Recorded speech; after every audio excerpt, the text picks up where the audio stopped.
Biblia inatuambia Joseph akaona sura yao iko yenye kuregea, iko yenye kufadhaika. The Bible tells us that Joseph saw their faces, they were so sad. Joseph akaweza kuwapoza question, pourquoi sura yenu inaonekana iko yenye kuchoka?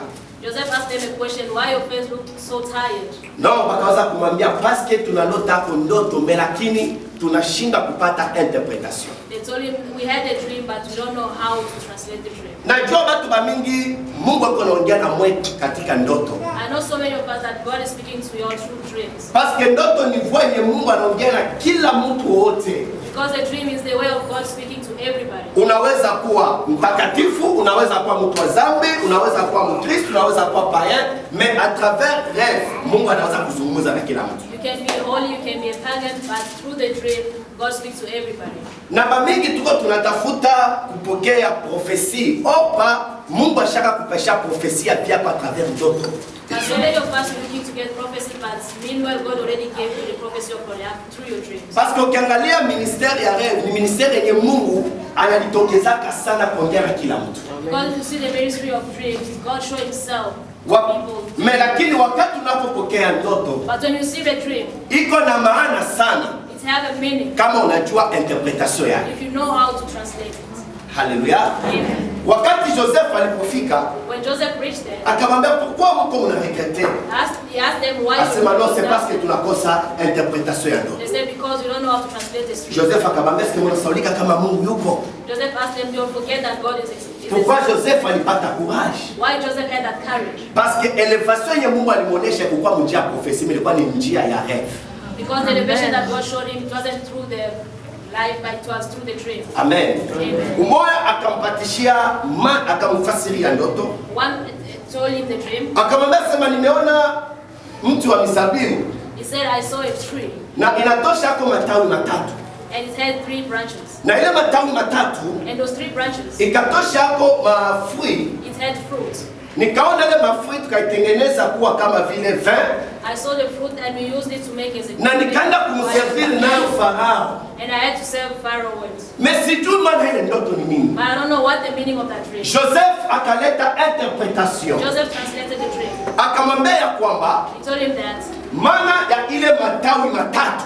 the meaning of the 3 branches. Maana yake ni 3 jours yenye itakuwa ya liberation kwako. That means going to be the 3 days that you're going to be saved. Après 3 jours. After 3 days. Farao atakutosha mprison. Pharaoh will take you out from jail. Na Farao atakurekipere tena. And he's going to take you back again. Na utatumika kazi yako tena. And you're going to do your work again. Na après avoir kuweza kutumika, after you working, utaweza kumservir Farao. You're going to serve Pharaoh. Vin katika mkononi mwako. The wine through your hand. Lakini wakati unapoenda kwa Farao, and when you're going to Pharaoh, please unikumbuke. Remember me. Hallelujah. Amen. Shangilia Yesu.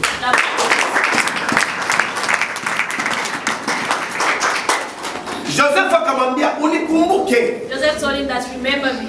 Katika mema ambayo utayapokea. Through the goodness that you're going to receive.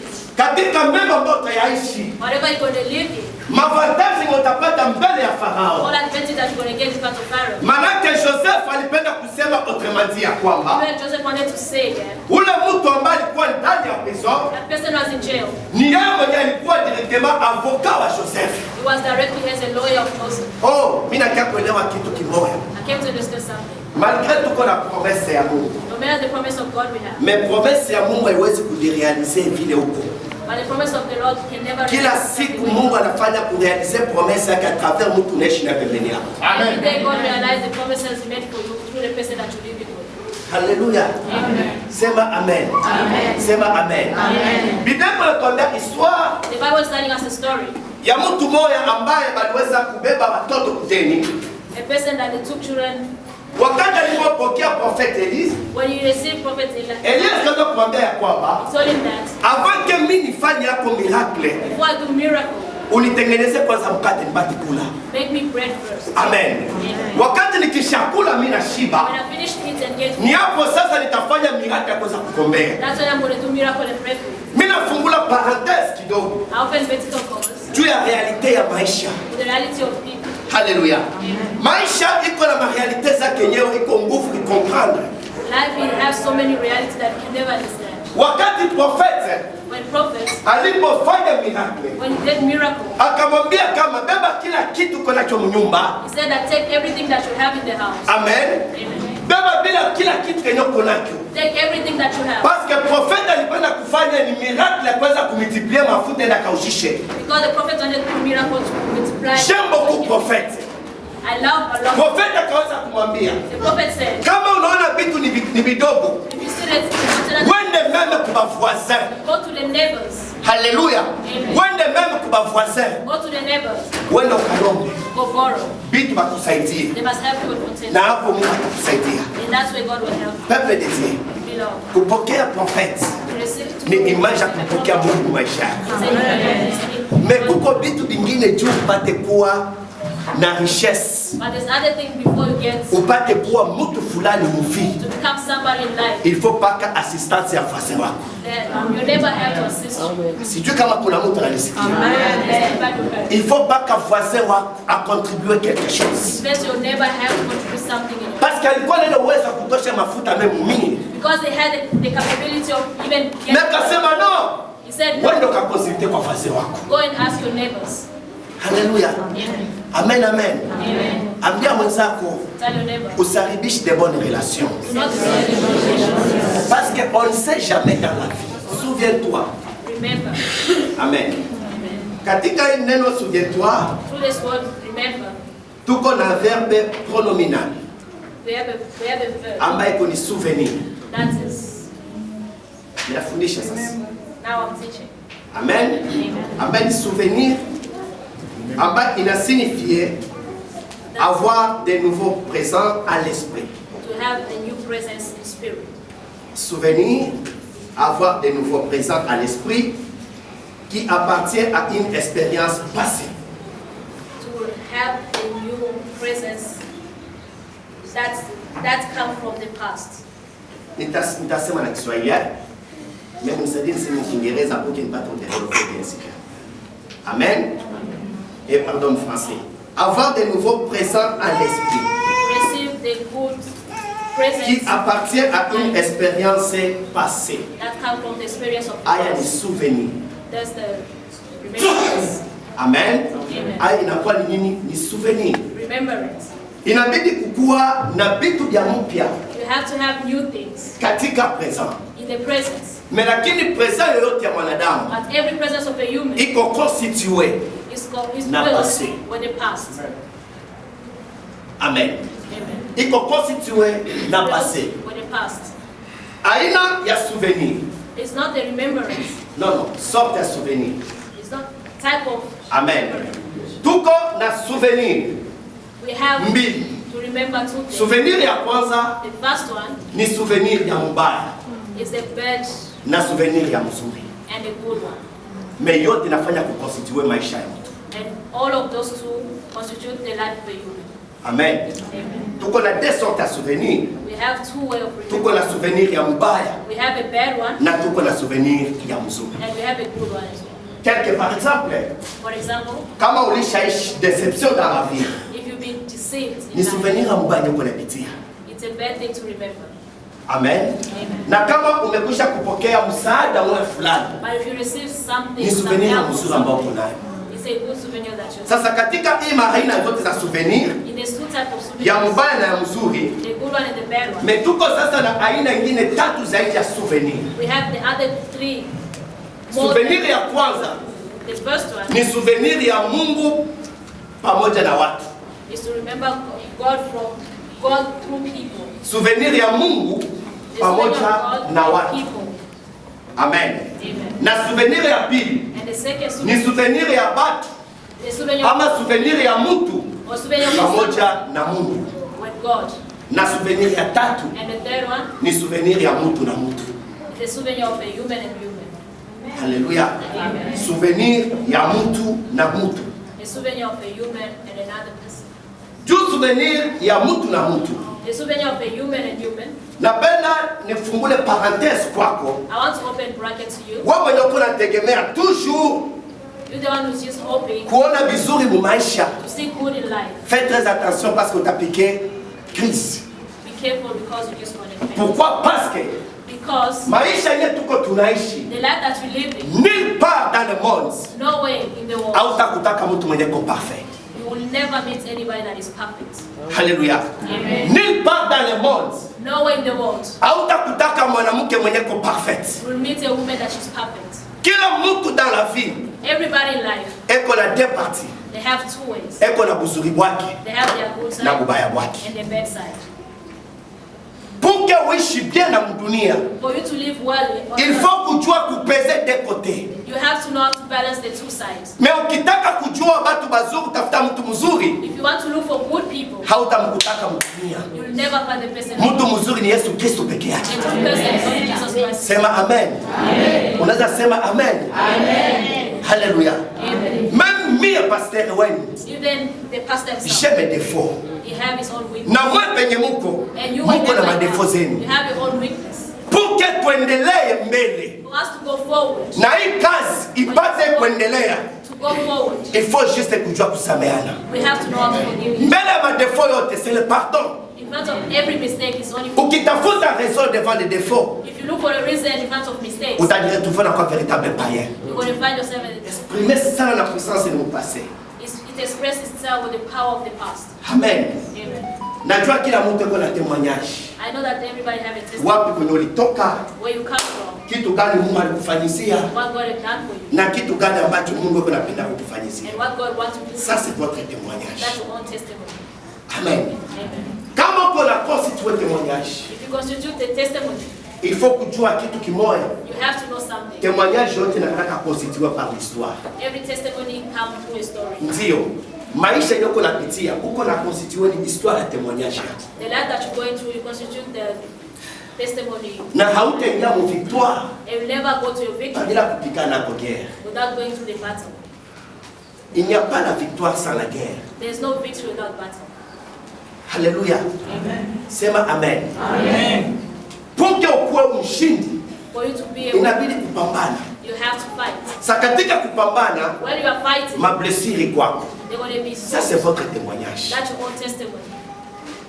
Unajua même pour nous les serviteurs, Even the servants, haitoshi kufanya miracle. it's not just enough to do miracle. Haitoshi It's not enough kuprêcher. just to preach. Haitoshi kuprophétiser. It's not enough to just to prophesy. Haitoshi kuenseigner. It's not enough to just to Mais aussi témoignage but also the testimony inafanya kufortifier église. also fortifies the church. Amen. Hallelujah. Parce que wakati unatémoigner, Because when you testify, unatuonesha grandeur ya Mungu. you show us the holiness of God. Unatuonesha fasi ulipitia mambo difficile. You show us where you went through. Sasa pale tunapata kujua Mungu wako alikufanyizia nini. That's when we know what God has done for you. Mungu wako alikutendea nini. What your God has done for you. Ambia jirani yako Mungu wako ashaka kufanyizia nini. Ask your God what your God has done for you. Ule Mungu wako uko na muomba ashaka kutendea nini. That God that you pray, what has done for you. Hallelujah. Najua uko na réponse wewe peke. I know that you have your own answer by yourself. Umshangilie Yesu Kristo. Hallelujah. Amen. Joseph alimwambia unikumbuke Joseph told him, remember me, nafasi ambapo kunaenda. wherever you are going. Tusome de Timothée Let's read 2 Timothy chapitre 2 verset 8. chapter 2, verse 8. 2 Timothée chapitre 2 2 Timothy chapter 2, verset 8. verse 8. Timothée wa pili sura yake ya pili mstari wa 8. Wa uzao wa Daudi From the, kama ilivyosema habari njema yangu. and he said the good news. Amen. Amen. Mimi naanza kwenda mu development sasa. I'm going to the development. Biblia inasema The Bible says, huyu ni Paul eko anamwambia Timothée, this is Paul telling Timothy, kumbuka Yesu Kristo aliyefufuka toka wafu, remember Jesus Christ resurrected from the dead, wa uzao wa Daudi, from the womb of David. kama ilivyosema habari njema. And he said the good news. Pourquoi sema apôtre Paul Why did Apostle Paul anaanza kumwambia Timothée telling Timothy, akumbuke you must remember, kuhusu Yesu Kristo ambaye aliyefufuka. because of Jesus Christ resurrected. Paul alipenda kumwensenyea Timothée Paul wanted to teach Timothy, akumbuke maevre ambayo Yesu Kristo alifanya kwa ajili ya Timothée. you must remember the goodness that he did because of Akumbuke mateso you must remember the pain ambayo Yesu alifanya that Jesus did kwa ajili ya kanisa. because of the church. Sema amen. Amen. Sema amen. Amen. Peuple de Dieu. People of God. Napenda nikwambie neno kwako. I want to tell you something. Kumbuka Remember wapi Mungu amekutosha. where God took you from. Kumbuka Remember wapi Yesu when Jesus amekutosha. took you. Si wote All of us, hatuna na point de départ moya mu maisha. we don't have a start in life. Chacun de nous Everybody eko nafasi kwenye Yesu alimemtoa. have their own way where Jesus took them from. Uko nafasi kwenye Yesu amekulokota. You have a place where Jesus picked you up. Uko nafasi kwenye Yesu amekuita. You have a place where Jesus called you. Uko nafasi kwenye walikutana na Yesu. You have a place where you met with Jesus. Kumbuka ile nafasi. Remember that place. Kumbuka Remember ile inakuwa point de référence ya sali yako. that's the reference of your salvation. Ikiwa utakumbuka If you can remember nafasi ambayo Kristo alikutoa, where Jesus took you from, nafasi ambapo Yesu amekutoa, where Jesus took you from, nafasi yenyewe Yesu amekulokota. where Jesus picked you up, Ikiwa kama utakumbuka, if you're only going to remember, hautamwacha Kristo, you'll never leave Christ. hautamwacha. You'll never leave. Haleluya. Amen. Jusqu'au bout, Until then, utasuivre chemin ya croix ya Jésus you want Christ. to follow the road of Jesus. Kumbuka, Remember. acha voisin yako kumbuka. That you'll never remember. Mwambie mbona unaweza saulika. How you forget. Mwambie voisin yako mbona unaweza saulika. How you forget. Kumbuka nafasi ambapo Yesu amekutoa. Remember when Jesus told him, Unikumbuke wakati remember me the time unapokuja katika ufalme wako. when you go to your kingdom. Bwana, unikumbuke wakati unapokuja katika ufalme wako. Lord, remember me when you come to your kingdom. Oh, Yesu akajibu akamwambia, And Jesus responded, kweli ninakwambia leo truly I'm telling you today, utakuwa pamoja nami katika paradiso. you're going to be with me in paradise. Haleluya. Amen. Sema amen. Amen. Hii ni wakati Yesu katika msalaba wa Golgotha. This is the time when Jesus was on the cross of Golgotha. Nafasi Yesu yuko napitia souffrance. When Jesus was going through suffering. Kugauche na kudroite kulikuwa ba malfaiteur. On the left and on the right, there were bad doing people. Huyu umoja malfaiteur One of them akamuziaki, akamtukana Yesu. insulted Jesus. Akamwambia, And he told him that, hey, kweli kama wewe ni mwana wa Mungu, hey, truly if you're the son of God, ujiokoe sasa. save yourself. Amen. Amen. Kuko manafsi ingine hata ione gloire, There's some soul, even if they see the glory, haitakubali ile gloire. they will never accept the glory. Sijui kesi mnasikia. I don't know if the church will hear. Amen. Usiaccepte kufa juu ya mtu. You mustn't accept to die for Sinon, because nafsi yako itakuwa kwa enfer. your soul will be in hell. Kuna manafsi ingine kudunia, There's some soul in this hata world, ione grandeur ya Mungu, even if they see the holiness of God, haitakubali. they will never accept it. Aba malfaiteur bawili. These bad doing people, Beko pembeni ya Sauveur. they were next to the Savior. Nikisema zaidi, If you say even deeper, balikuwa kuporte ya paradis. they were in front of the door of heaven. Me huyu moya kwa ajili ya moyo mgumu, But one man of the strong-hearted, akamtukana Yesu, he insulted Jesus. akamuziaki Yesu. He made a joke of him. Kama wewe ni mwana wa Mungu, If you're a son of God, ujiokoe sasa. save yourself. Huyu akamwambia, Another one said, no, hukumu ambayo tunaipata the glory that we have, si tunamerite, what the punishment that parce que we si tulifanya makosa because we did something wrong, na wanatuhukumu kwa haki, and they punish us. lakini huyu But this one, ambaye ni Yesu that is Jesus, hana na kosa yoyote, he had no mistake. akustahili kupata hukumu. He didn't deserve to be punished. Kaanda akamwambia, And he told him that, Bwana Lord, unikumbuke. remember me. Oh, Seigneur. Bwana Lord, unikumbuke. remember me. Yesu akamwambia, Jesus told him, hakika leo, I'm telling you today, magharibi ya leo, this evening, le soir, this evening, je serai avec toi au paradis. I will be with you in heaven. Alléluia. Je serai avec toi I au will be paradis. with you in paradise. Nitakuwa na wewe katika paradiso. I'll be with you in paradise. Napenda nikurudishe I want to take you back katika njia ya wokovu yako, in your way of salvation, katika njia ya kuamini yako. in your way of believing. Ikiwa kama utakumbuka If you're only going to remember nafasi ambapo Kristo amekutoa, where Christ took you from, nafasi ambapo Mungu amekutosha, where God took you from, même caractère yenye uko nayo even your character that you have, itashange. it will change. Orgueil ya vie The pride of life ile nyoko na manifester, that you show it, c'est parce qu'on nakumbuka quartier yenye ulitoka. because you remember the place where you come from. Unasaulika venika yenye Yesu amekutoa.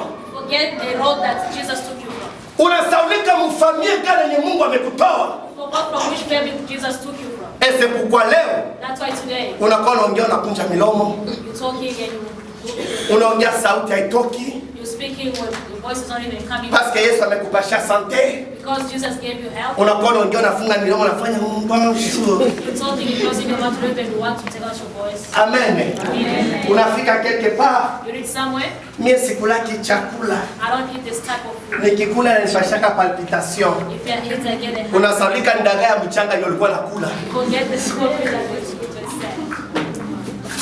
Unasaulika. You forget. Amen. Ah, mimi nachoka na hii makuku. I'm tired of this chicken. Bengine tulikuwa tunakula kuku mpaka wakati wa bonane. Some of us used to eat chicken when you're Na tena kuku gani ndio nakula? and which type of chicken? Kalibawa Only the wing na shingo. and the neck. Tena wanakupa And they give tumikulu ndio washafunga butumbutumbu hapo.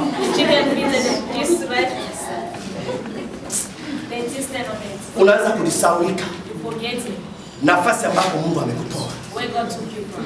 Unaanza jisaulika You start forgetting nafasi ambapo Mungu where God amekulokota. picked you up from. Mungu amekulokota wapi? Where God picked you up from. Ambia mwenzako Mungu amekulokota wapi? Ask your neighbor where Jesus picked you up. Umwambie tena mwenzako Mungu amekulokota wapi? Tell your neighbor where God picked you up. Unasaulika nafasi yenye Mungu amekulokota. So God where He picked you from. Avant que uingie orgueil. Before you become proud, Angalia mbele mu kioo chako cha nyuma. look at the back mirror. Vie yako ilikuwaje? How your life was. Unatoka mu maisha yaje? What type of life you are living. Malgré kwenu mulikuwa na moyen de possibilité. No matter where, Mais unasaulika puissance ya sorcellerie yenye limite sa kwenu. you forget the power of sorcery that made you suffer.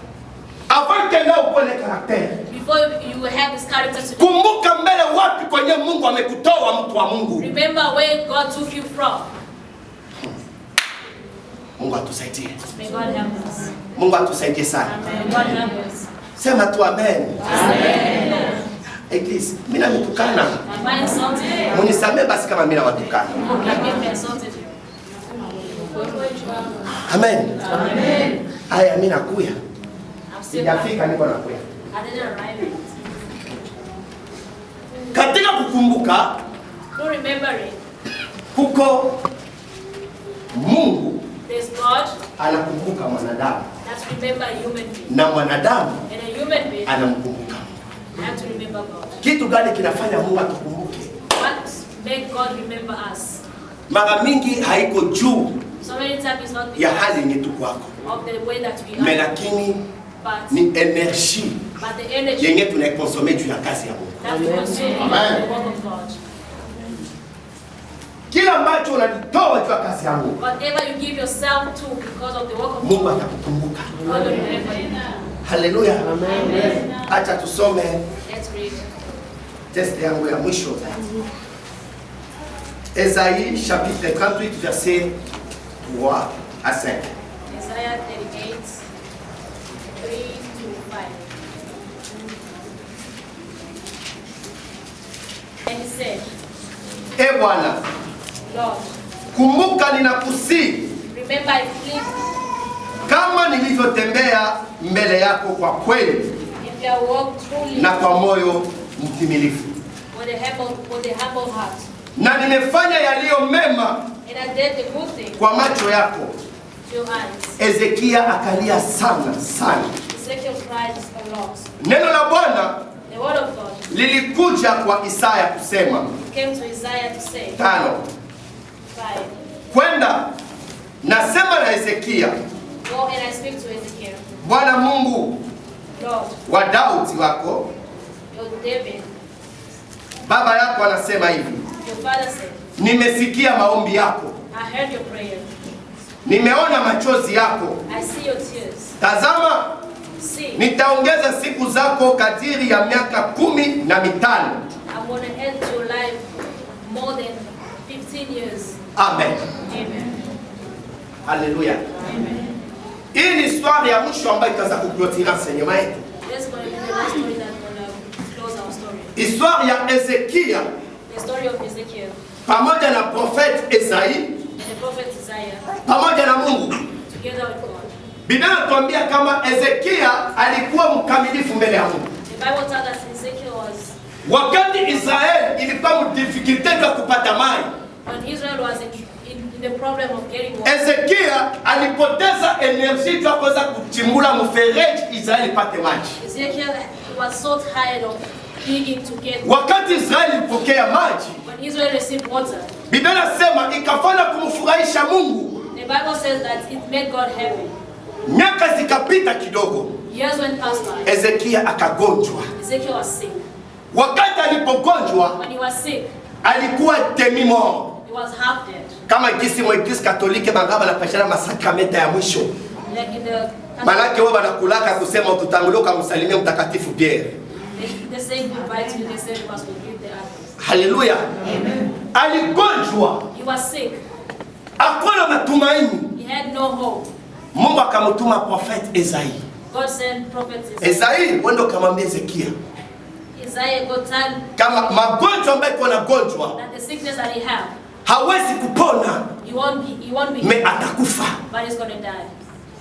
Wakati prophet alipofika, When the prophet arrived, Hezekia akakuwa na matumaini ke kama Ezekiel had a hope that anataka kupokea miracle ya guérison. he wanted to receive the miracle of healing. Me ujumbe wenye walimletea But the message that they brought, bakamwambia kama huwezi kupona and Hezekia, they told him that you can't survive. tengeneza wewe na nyumba yako. Fix you at your house. Maana yake anza kuandika Même Testament, That means you can even start writing, paske muda wa kuweza kufa kwako umefika. because the time of you to die. Esaia kuomba Isaiah didn't pray. akatoka akaenda.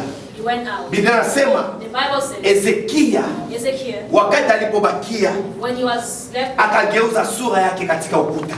he faces the wall. Hezekia kaangalia ukuta, Ezekiel looked at the wall. akaanza omba, Started praying. akaanza lia. Started crying. Wakati kuna omba kuna lia, When he was crying, akumwambia Mungu he didn't tell God, uniponye heal me, paske niko mtakatifu. because I'm holy. Mungu niponye God heal me, paske niko prophet, because I'm a paske niko pasteur, because I'm a pastor, paske niko bishop wako, because I'm a bishop, paske nihurumie niko na miujiza. because I do miracles. Hezekia And Ezekiel said, alimkumbusha Mungu matendo ambayo alimfanyizia. remind God the goodness that he did. Sema amen. Akamkumbusha Mungu. He reminded God. Wakati alipomkumbusha, When he reminded, Biblia inasema ya kwamba the Bible says, ikafika ndani ya moyo wa Mungu. he went straight to the heart of God. Pale pale Mungu akamwona profeta Esaïe. Directly God saw the prophet Akamwambia Esaïe, rudia. and told Isaiah, go back. Maombi ya Hezekia The prayer of Ezekiel inafika mbele yangu. arrived to me. Nenda ukamwambia Hezekia Go tell Ezekiel ya kwamba hatakufa tena. that he won't die again. Mimi Mungu wa baba yake Daudi But I'm the Lord of ninaongeza miaka 15 za kuishi. Peuple de Dieu, hakuna fasi pe kwa assurance ya maisha mrefu There's no place where there's a good kama vile kujisakrifia ndani ya kazi ya Mungu. the work of God. Mtu mwenye anakukataza kufanya kazi ya The Mungu, person that stops you from doing the work of God, ule ni diable katika maisha yako. that's the devil in your life. Paske ndani ya kazi ya Mungu Because in the work of God, muko privilege ya kuishi maisha so mrefu. much privilege. Hezekia Mungu akumkumbuka paske alikuwa riche. Ezekiel, God didn't remember. Mais c'est parce que It's because aliinvestir he invested ndani ya kazi ya Mungu. in the work of God. Haleluya.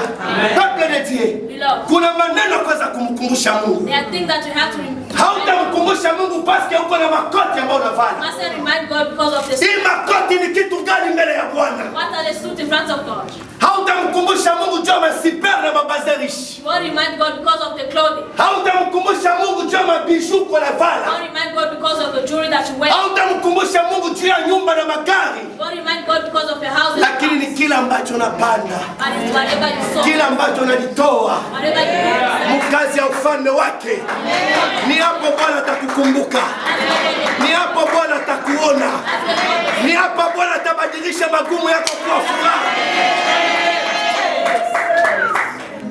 Haleluya. Bwana anasema mnikumbushe the Lord said you must remind matendo ambaye the good thing mumeyafanya. that you have done. Peuple de Dieu, Beloved, utamkumbusha Mungu na nini? what are you going to remind God with? Ulishafanya miaka ngapi Mungu muvale de miracle? How many years have you spent in the value of miracles? Angalia mbele yulu, Look at the top. angalia chini. Look at the floor. Kitu gani ulishakufanya kwa Mungu? What you have done to God. Nini ulishakufanya What you have done. kama point de référence? Like the mark. Ezekiel alikuwa na point de référence. Ezekiel had a mark. Mungu unikumbuke God remember juu ya kazi fulani. because of this happening. Mungu nikumbuke God remember juu ya kazi fulani. because of the work. Acha nikwambie, Let me tell you. ndani ya kazi ya Mungu In the work of ni fasi moja kwenye peko assurance. assurance. Ni fasi moja peko assurance. It's a place where there's assurance. Amen. Amen. Niko na bitidi ya kwanza kumitemwanye. I have a habit of testifying. Wakati yenye mimi nilifanyaka accident, When you had an accident, nilizimia, he passed out. sikujua wapi kwenye mimi niko. You didn't know where he was. Mais avant nitoke Kalemi, But before he left Cali, nilimjengea Mungu madhabahu. he built an altar for God. Nikaona anja akaniambia, You saw an angel telling you, ikiwa kama utarudia tena mzima kudunia, if you're going to go back, haiko paske juu naenda kuhubiri neno la Mungu, it's not because lakini ni kwa ajili ya madhabahu ambayo nilimjengea Bwana. Na njoo nikaona anja akanipika fimbo kukichwa, na hapo nikastuka, nikajua na batu wananizunguruka. then you woke up and so people Batu walikuwa pembeni yangu walikufa, around me, they died. bali katika matumbo utumutumbo bunavuya. They were cut off. Mais lakini nilipona katika ombre de la mort. But they survived. Haiko paske tu niko pasteur, It's not because c'est paske nilimjengea Mungu madhabahu. you built the altar for God. Haleluya. Amen. Kuna avantage, There's advantage. kuna neema na baraka There's a grace and blessing ya kumtumikia Mungu to do the na work of God kujitoa katika energy yako. and to give all your energy to it. Haitoshi kuingia na kutoka ndani ya kanisa. It's not enough to come in and out of the church. Na utamkumbusha Mungu nini? What you going to remind God with? Mungu ndani ya ngurumo 7. God is 7 times. Nilikuwa Mkristo wa kutoka na kuingia. I was a Christian of going in and Mungu out. atasema haitoshi. God will say it's not enough. Mulikuwa makazi. There was a lot of Ulinifanyizia kazi gani? what did you do? Ni hapo Biblia inasema ya kwamba That's what the Bible says. shamba ni kubwa The fact lakini walimaji but there's no work. ni wachache. Wewe uko nani? Who are you? Uko na mlimia Mungu fasi gani? Where are you working for God? Kazi gani ambayo unamtumikia Mungu? Which type of work that you're doing for God? Utasema sadaka tu. You're going to say only offering. Haitoshi kutoa sadaka. It's not enough just to offer. Kwa maana peko leo iko etabli. That means there's a law that is present. Ambapo Biblia inasema And the Bible says haifai kwenda kunyumba ya Mungu mikono wazi. that you can't go to church with empty hands. Lakini pale uko unamtumikia Mungu. But when you are serving God, Malgré mulima itainuka kwako jaribu. no matter the mountain will come to you, Malgré vita inaweza kufika kwako. no matter the battle will come, Upige magoti. go on your knees. Ambia Bwana, Tell Lord, unikumbuke remember me. kwa kazi ninakuimbia. The work that I do, Bwana I unikumbuke. Lord, Niko protokole kumulango yako. Bwana unikumbuke. Niko mwombaji wa kanisa. Bwana unikumbuke. Niko mdepartement fulani. Juu ya kazi yako yende mbele. all of your work to go forward. Hata decision shetani ilikuwaje? Even the decision of Mungu the atashange decision God shetani. will change. Sema amen, piga tu mikono.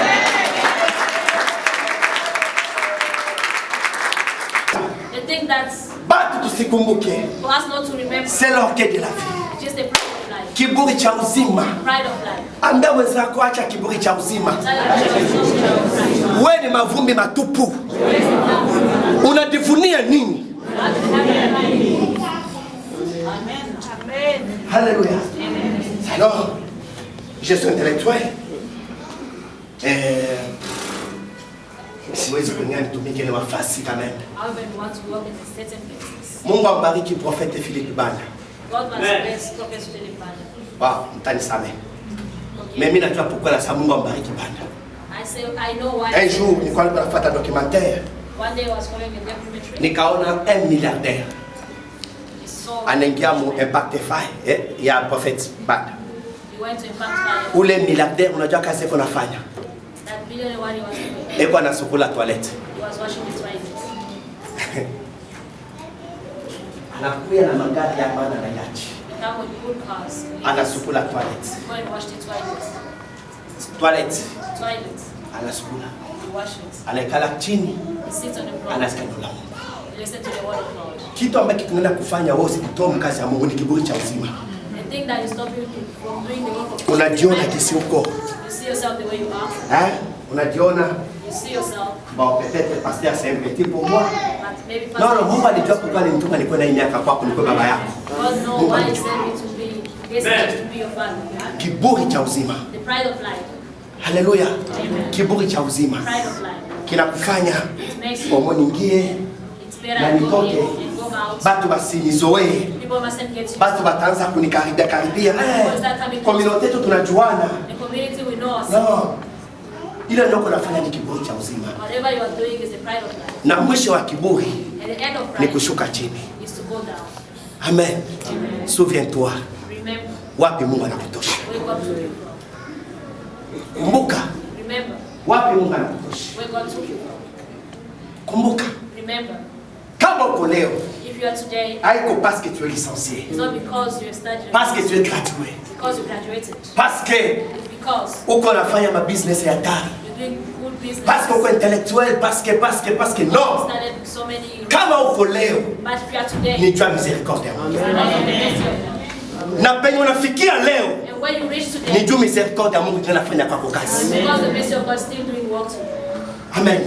Kumbuka Remember umeanza je maisha. how you started your life, Seigneur. Mungu amekutoa wapi? where God took you from. Ngapi ambao ulianza naye? How much did you started with? Kumbuka mtu wa Mungu. Remember, beloved, Usisaulike. you mustn't forget. Uko na histoire. You have a story. Uko na reference You have a reference yenye uko nayo. that you have. Amen. Amen. Leo unakuwa unalala mshamba. Today you sleep in the room. Mais au départ ulikuwa Salomon. But in the beginning you used to sleep at the lounge. Ulikuwa unalala msalon. You used to sleep in the sitting room. Mais leo Mungu anakupa chambre yako. And today God give you your own bed. Hapana kuzarau benye beko msalon. You mustn't undermine. Parce que bale beba lala leo msalon. Those are Kesho ni ma réserve ya mavila ya Mungu kesho. of the good houses. Kumbuka. Remember, Avant que ukuwe na hii maisha uko nayo. before you have this life that you have, Ulikuwa na maisha yaje? what type of life that you had, Ulikuwa kwaye? how you used to be. Mungu anakutosha Mungu celibat. God took you away from Leo Mungu anakufanya kuwa He marié. made you marry. C'est Dieu. That's God. Haleluya. Amen. Kumbuka Remember magonjwa ambayo Mungu amekuponya the sickness that God healed you. na leo unakuwa bonne santé. And today you have a good Ni miséricorde ya Mungu. It's the grace of God. Kumbuka, Remember, mimi hakuna kitu naweza kusaulika. there's nothing that I can forget. Mimi kisi mnaniona The way you're seeing niko ni témoignage ya Mungu. is a testimony of God. Mungu amenitosha mu séjour de mort. God took him from the days of death. Batu ya Mungu wacha ni témoigner. Beloved, let me testify.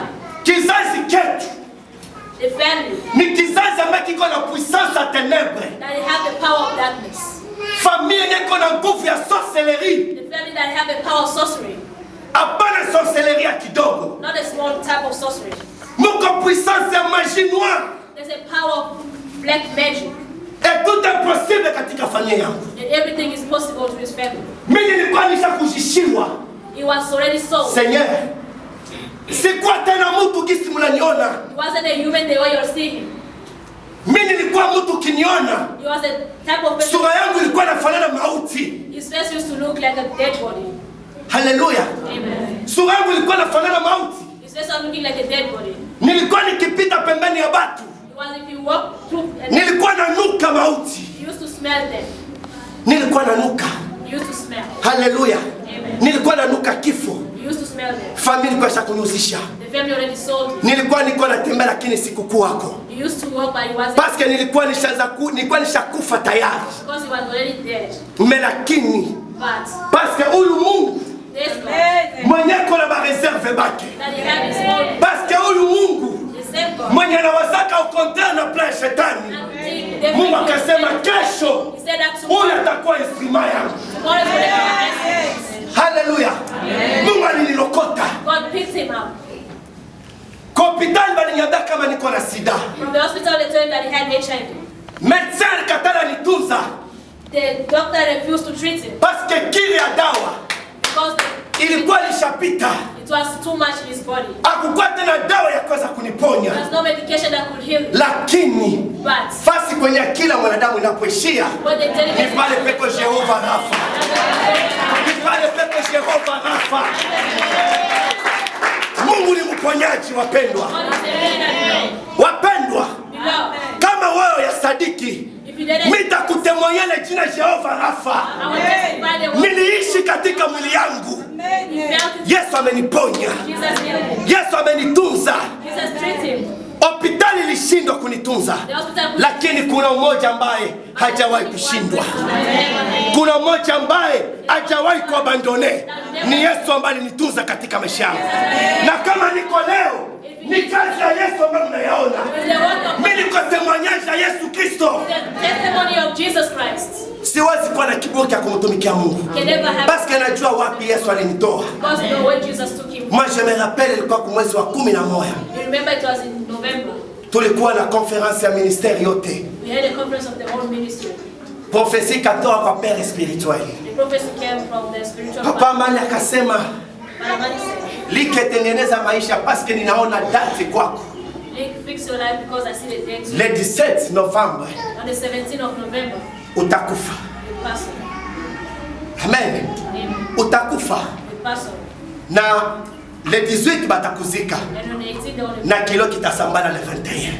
and they're going to finish all the burial ceremonies. Oui, c'était vrai. Truly it was. Wakati yenye nilikutia, When you went back, c'est comme si le prophétie ikafufula sasa bitu. Mimi nilifika munivu ya kwanza kuona bafu hivi. he started seeing dead people. Sikuwa natembea tena 12 heures. You never used to walk at 12 o'clock. Nikitembea 12 heures mimi naona ba demon. If you walk at 12, you see people. Mimi naanza kuchunga date ifike. Start waiting for the day to Oh come. Seigneur. Le 15 inafika. The 15th, Le 17, le 16 inafika. 16, Le 16 busiku wa mimi kukucha le 17 sikulalaka le siku msingizi. 16 going to 17, you couldn't sleep at night. Hakuna kitu kinamogopesha mwanadamu na kumrudisha mtu asheme kama vile kifo. There's nothing that can scare a human being like that. Eh? Mema hata Yesu mwenyewe aliogopa mbele ya kifo. Even Jesus himself was so scared in front of them. Nikaona kifo. He saw them. Le 16, 16, le 17 17, inafika. it arrived. Na kwa natoka. He was going out. Msikie témoignage yangu. Listen to the testimony. Na ikala mimi naona baba yangu nalia. He sits and Papa ananiambia his father- unalia nini? Then his father asked him why. Asema mimi nasikia susi paske muda mimi kuweza kupacha nene. He said, I'm feeling bad because the time for me to leave you. Babangu asema nani alikwambia kama utaniacha leo? The father asked him, who told you that you're going to leave me today? Naambia papa unisamehe kwa yote ambayo nimekosea. He said, Father, forgive me for everything I've done. Mimi naingia mnyumba He goes in the house, na ikala sits pa down kitanda. on the bed, Naangalia tu mabilato, you look at his shoes, naangalia tu mashemize. you look at his shirt, Ndio mimi peke naanza sema he started saying, acha nichakule nguo yenye batanizika naye. let me pick what they're going to bury me with. Haleluya. Amen. Sema amen. Amen. Mimi natoka nje, He goes out, je vis un démon he saw a demon, physiquement. physically. Ananicheka, He laughed at damu him. inamtoka mkinywa. Tears was coming out. Ananiambia kuya sasa twende. And he said, come, let's go now. Mimi nakuja nasema au nom de Jésus. He went back and he said, in Jesus' name. Nakuja mshamba. He went back in the room. Niko na ikala, When he was sitting, nasikia mchanga na makika kumanjacha. he felt sad. Mulipitaka l'espérance kukongoa mchanga. He stand on the roof. Nasa banafika. He heard that they arrived. Amen. Amen. Sasa mimi nasikia kibusingizi kinanikuia. Then he felt like he had to Mimi sleep. nasema hii busingizi He said, they sleep. njoo yake kunibeba sasa. That's the one coming to take me. Haleluya. Njoo yake kunibeba. Let's get to take me. Wakati mimi naona kibusingizi kinafika, When he fell asleep, nabeba maji na nawa kwa macho. he took water and he washed his face. Njoo iko sababu usingizi na imultiplier. That's when he felt that he really had to sleep. Haleluya. Amen. Kisha mimi nikasema, Then he said, heri basi nikufie nje it's better I die outside kuliko kufia instead of mnyumba. dying in the house. Natoka nje, He went outside. je vis les démons. You see a demon here. Na ikala mnyumba, He goes in the house. naweza sikia tremblement. That feeling that he was shaking.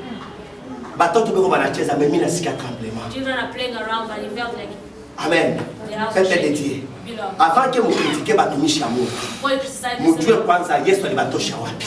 You must try to find out where God took them from. Wakati mimi naikala, When he said, nasikia ile tremblement. he felt the shake.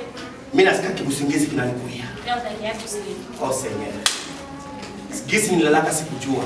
The way he slept, he didn't even know. Nisikia tu mimi naenda hivi. Mimi nalala. He just felt it. Sasa mimi nalala. When he slept, Chose grave.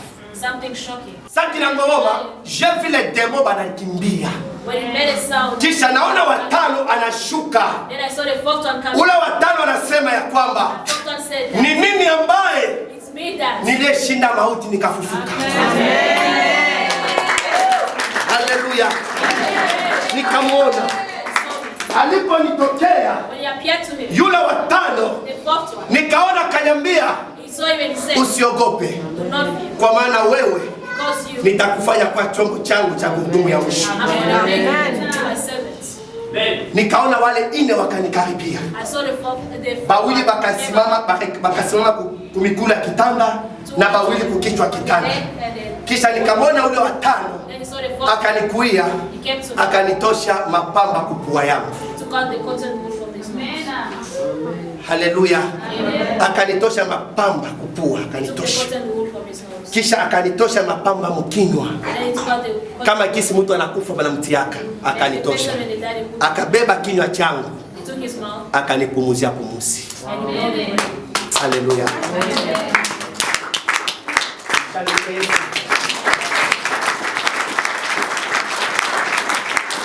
Nikaona akanipasha pumuzi, I saw him. akapumua.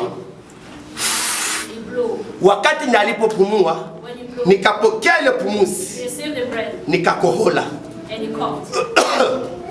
Sami nikakohola, When he coughed, nikafanya tsia, nikastuka. and he just C'était ma guérison. woke up. Amen. Haleluya. Mpaka leo Until today, kama niko naishi if you have lived, ni juu ya Yesu. it's God of Jesus. Mtu akumbuka wapi Yesu amekutoa. Beloved, remember where God took you from. Kumbuka mvyenye ulikuwa unapitia. Remember the life that's where you Kumbuka mama difficile yenye ulipitia. the tough time that you went through. Kumbuka humiliation yenye ulitokea. Remember how they humiliated you. Kama uko leo If you are today, ni juu ya Yesu. it's because of Jesus. Conseil yangu ya mwisho, The last advice, njia ya wokovu the works of iko individual. individual. Haleluya. Ambia mwenzako wokovu iko individual. Alijua kama Mobutu atakufa vile. Who knew that Mobutu would die like that? Mobutu alikuwa roi du Zaire. Mobutu was a king of Kumaroke balimuzika batu bangapi? in Morocco. How many people buried him? Nani alijua kama Kabila sisabidimbu leo Who knew that kingakati banaza kutosha ba militaire? that the Kingakati they would have Vous comprenez réalité ya maisha? you see the reality of life. Munaelewa reality ya maisha? You understand the reality of life. Nani alijuaka? Who knew? Mobutu tulikuwa tunamwita wa milele. Mobutu used to call him Eko wapi? Ever. Mobutu leo eko wapi? Where is he today? Eko wapi? Where is he? Alikuwa parmi ba président le plus riche dans le monde. He was amongst those rich presidents in the world. Chose grave, naona na avion yake siku moja banakata hayo kwa aeroport, banakikata banakitupa pembeni. Something shocking. I saw even his plane, the cuttings. Kila kitu kudunia ni vanité. Everything on earth. Mais kile kinoko na investir mu kazi ya Mungu But what you're investing in the work of ni pale kwenye kutakuwa roho yako siku ya mwisho. the last days. Haleluya. Investir mu kazi ya Mungu. Invest in the work of God. Yote tuko tunaona ni vanité. Whatever we see is vanity. Usifanye orgueil. Do not have the pride. Tumika kazi ya Mungu. Do the work of God. Fanya mapenzi ya Mungu. Do the love of God. Uko naandikisha mapua yako ndani ya kitabu cha uzima. Write the in the book of life. Amen. Amen. Usijivune parce que leo unakuwa na kapitali ya $10,000. You mustn't be so arrogant because you have a capital of 10. Wala jivuna $10,000 kuko batu leo banacha ma $1 milliard. There's people who have more money than that. Haleluya. Amen. Usijivune tu leo Mungu anakusaidia na unakuwa na vala hapo nguo ya 2500. Kuko batu banacha mabaze riche ya $600, $1,200. 2050 clothes, but Mekumbuka tu. but remember, Kumbuka just remember na usimame tena. and stand again. Amen. Kumbuka Remember na usimame tena. and stand Mungu anakumbuka matendo yako. God remember you. Mungu anaona matendo yako. God can see what you Na wewe ukumbuke. and you remember. Message yenye Mungu ananiambia niambie leo. The message that God Niambia kwamba mkumbuke wapi Mungu amekutoa. Remember where God took you from. Ninapenda kukumbusha. I'm glad that I just have to remind you. Kumbuka mtu wa Mungu.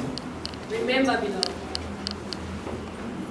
Kumbuka jinsi ulianza safari kwa South Africa. Remember how you started your journey. Bangapi balibakia munjia? How many stopped on the way? Mewe Mungu amekufikisha kwa huruma yake. But you, God brought you until here.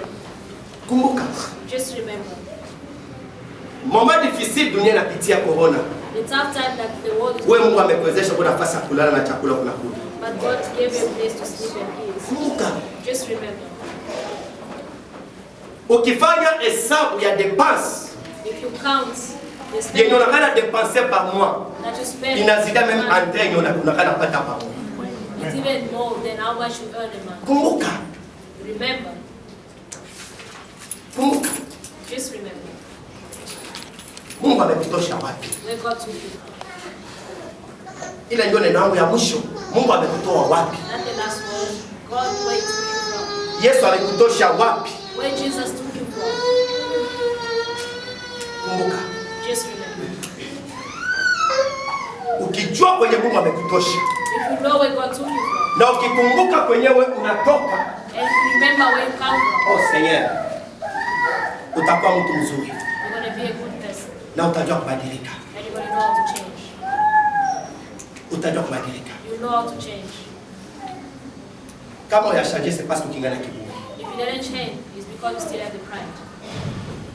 Ukishajua kwenye Mungu alikutosha, If you know where God took you from, ukikumbuka souffrance yenye Mungu alikutosha, if you remember the suffering where God took you from, mimi nilike sina nataka kuwa na kiburi himself, look, he doesn't have the right to have parce que pride. nilifikia mkipindi Because he reached his time, nilikula sombe bila mafuta. that's when he had to eat cassava leaf without even oil.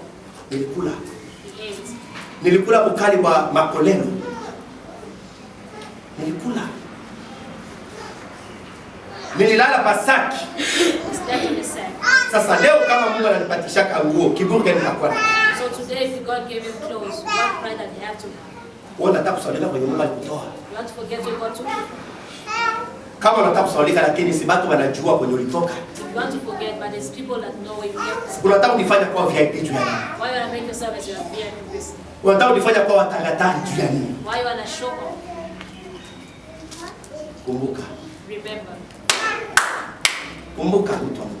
Remember, beloved, Unatoka wapi? where you come from. Fanye kuwa instrument lazima kwake. So you can make you a good instrument. Usikuwe na kiburi. You mustn't have pride. Usikuwe na kiburi. You mustn't have pride. Haleluya. Usikuwe na kiburi. You mustn't have pride.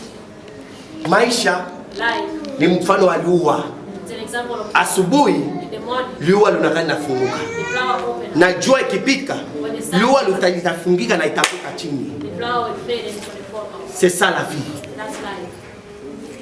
Haleluya. Amen. Basi unisaidie mwambie jirani yako. And help me tell you, Avec le penye Mungu anakuonesha.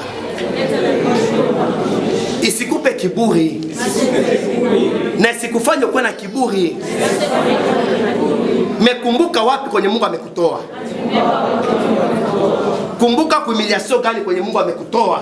Remember the position where God took you from. Shangilia Yesu.